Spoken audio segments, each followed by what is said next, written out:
You know, something must be wrong when almost every single song has sex as its basis.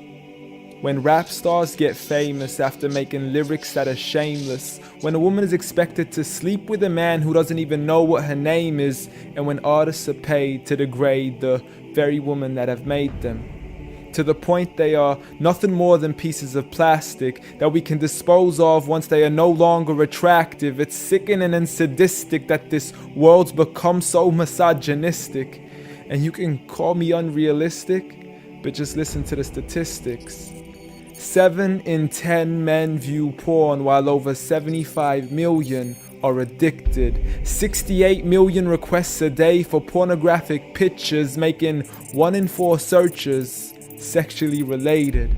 It's like nobody even knew she existed until she got naked, degraded and abused over and over again just to gain millions of views. It's a shame we've subdued to a definition of beauty which is so misconstrued, as we judge each other's looks off of Facebook likes, Instagram pictures to filter off what we really look like. See, we are so obsessed with our outside, we have slowly lost sight of who we really are in real life.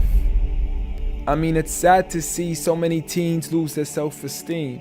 Looking at these magazines thinking they have to look like what they see. Please, you are worth much more than a 2D image on a screen. You are a living, breathing human being. If only you knew what you really mean. Just look into your history books and begin to read of all the girls in the world who were capable to achieve, and you will surely see with certainty females like Fatima al-Fihri, who opened the first ever university, Rufayda al-Islamiyya, the first nurse to perform surgery, and Aisha bint Abi Bakr, the greatest female scholar in eternity. It's a shame you probably haven't even heard of these great female prodigies. Honestly, we don't need to give up our modesty in order to be successful.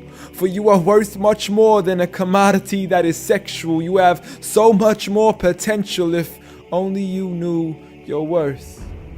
You could be like the greatest of all women to have walked this earth, like Mary, the mother of Jesus, chosen by Allah to be an example for the believers, a woman who stood strong even when she was abused, falsely accused and ridiculed for things she'd never ever do, so it didn't really matter when there was nobody else beside her, for she knew that God was Ar-Razzaq and her ultimate provider, and she had a trust in Him alone. Just like Asiya, the wife of Fir'aun, a woman who was brave and courageous, stood up for what was right and didn't let anybody change this. A woman who was fearless and laughed in the face of death, for she gave up the riches of this life for a palace in the next.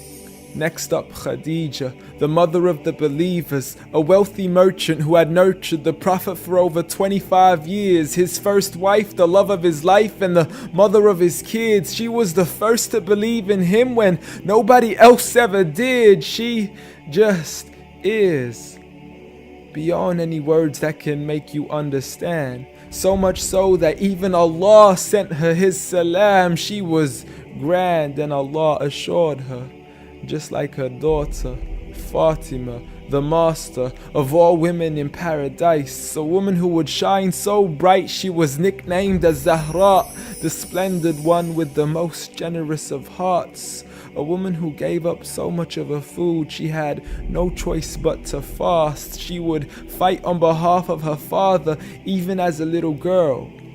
And such are the examples of the greatest woman in the entire world. And it had nothing to do with how they looked, but for who they truly were. So ignore the standard of success defined by society, when God has said that the best of mankind are those who have piety, regardless of your shape, your color, or your race. For God does not look at your bodies, nor does He look at your face. Rather, He looks towards your heart and checks your faith.